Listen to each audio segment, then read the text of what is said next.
Hey everybody, Matt Burke here. Tonight I'm going to be reviewing Slash Presents Deathstalker Warrior King issue number 1, and this is like a tribute cover right here by Blade of the Immortal creator Hirokai Samura. So this is from the Vintage Vault of Sanji, and I thought it was pretty cool. It's not something I normally would pick up, but yeah, I think it's a pretty cool cover, and there's other cool ones too. I'm familiar with Deathstalker from the Roger Corman film series from the 80s.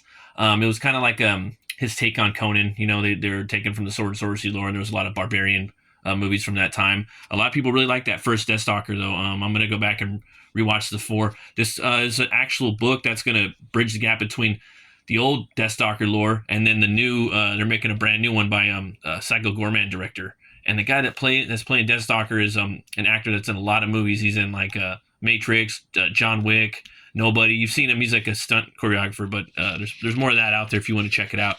But yeah, man, it's written by Tim Seeley and the artist is Jim Terry. It's a pretty fun book. Definitely feels like the lore of that world. I really like the coloring in here by Kurt Michael Russell. I think he has a YouTube channel too. He does demos and stuff. He's really good. But yeah, it starts out the world is chaos, always has been.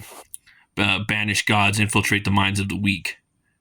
Wizards manipulate arcane forces and make men their playthings. Beasts from the darkness snatch children from their slumber, while plagues deform whole villages. And cruel armies pillage the vulnerable. Now heroes gather in the citadel of Abraxion, defending only those kingdoms deemed worthy. While the broken nations in between are left with mercenaries, cutthroats, and brigards of their champions. Cowards at best.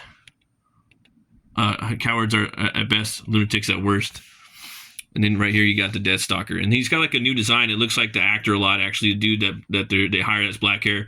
It looks pretty cool. I don't know if it's like, I don't know, because a lot of the times Deathstalker had blonde hair in the movies, so I don't know if it's the same guy or he's passing on the mantle or they're just going to switch it, but yeah, he looks cool. Men with bloodshed steel blades and always empty coin purses. And he just takes out that big monster right there, and you come to find out that that's a princess that he actually saved right there. Men who kill as they pleasure men alike. So men like Deathstalker. And that's him right there. He's already hooking up with that chick. And this is the dwarf right here. That's his buddy. And all we need to do was escort the daughter and son of Ea to the pools of Yapik. Thousands of pilgrims were ready to wallow in her bathwater, ready to pay us good coin and play as good and hard coin. But only if she remained morally and physically pure. Physically, what part of that was unclear, Deathstalker? It's a good thing, Kieran. It's funny. He's like, everyone just calls him Deathstalker. You know what I mean? So basically, you know, they're taking this virgin princess, you know what I mean, that he deflowered, and now her evil brother is trying to come along and pick her up and get her back, you know, and he's talking all the shit, and he's basically telling me, yeah, you just wanted to stare at her butt, and he loses his stuff, and he comes full speed at him. Then right here, they're fighting, and then she's like, oh, that looks like my brother's spear. Goes right into the horse, and then her brother starts coming up with his elephant right there. He's riding the top of it, and yeah, man, the brother is like completely like butt naked in here, and yeah, we got to censor that because yeah, we ain't gonna be showing no dong in here. So basically, right here, the shine of the sword. You know, here comes Deathstalker. Yeah. Goes right into the skull. You sound like your sister when we were rolling in the hay. Come on, you filthy bastards! Time for the bloodbath. So right there, he's doing a reference to Mel Brooks' Young Frankenstein. It's pretty funny. And you know, his buddy's trying to escort the princess out of there, and they're about to throw down. He tells her to stay there, and you get this really cool like action shot right here. This kind of reminds me of Tony Moore's art a lot from like the OG Walking Dead. I really like this art. It's really fun, really cartoony. He's like, what? It's not my fault. Oh, really? Then whose is it? The dark god Sator? It's yours for always sleeping so damn loudly I could fuck a horde of banshees next to you, and you still wouldn't wake you up.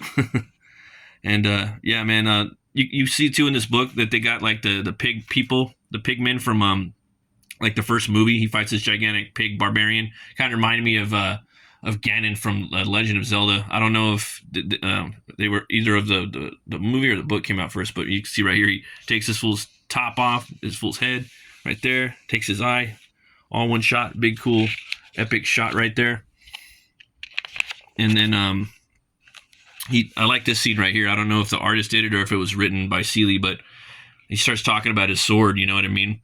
It has to be perfectly balanced. He sidesteps, gets behind this chariot, sharpened to the finest edge, like an eagle's talon. Just cuts open that rhino. And then, and if that blade is treated with respect, its every need attended to. He lands right on the horns. That's pretty cool little gag they did right there. It will be loyal. It will be honest, and it will never leave my side. There's just this book really delivers on the action. They really solid gang of action in this book. So they keep on moving. His buddy actually gets taken out by the prince, and so he tries to escape. I will say this is definitely a sword and sorcery comedy with action in it too. It's pretty funny, but yeah. He actually ends up. I don't know if this is a queen from the other stories or whatnot, the other movies, but I have a feeling it is. I think she might have her own movie as well, if I'm not mistaken.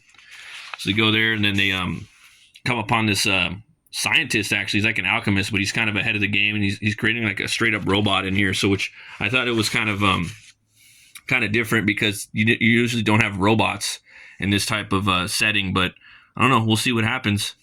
You know, they're just kind of having fun and just, you know, not taking itself too seriously, which I always think is a good thing.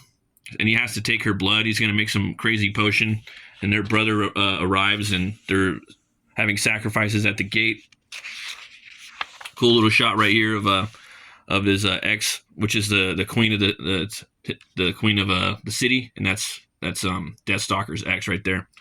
Clear a path. Show them we will not tolerate blind zealotry at Jizafir. How about I just show them what their insides look like? So, you know, he's just running them down. He's on a mule. So just funny, just funny little shit like that. You know, and then yeah, she's kicking butt right here. She's, I guess, had to live by herself. You know what I mean? So she's like, I'm a queen without a king, alone in a world of small men. And he's telling her, you know, because he told her, I must say, Your Highness, your fighting skills have improved. I had to prove I was not to be trifled with. You know, his fool falls down, the blood splats on him. They're like, yay! Yeah. So, I don't want to spoil too much of the story, but it's basically, from my understanding, like a one and done. I've spoiled most of it, but you got to see the ending, I guess. It's nothing too crazy. But yeah, man, I'll tell you what is coming up. The last page right here kind of spoils what's going on in the next issue, but hopefully it's a one and done, like they're doing like a continual series or something like that, which I think are really cool. But this is what's coming up, man. You got Barbaric. I still haven't read Barbaric yet. I have the graphic novel, the first one, and then this one just came out. I picked that one up.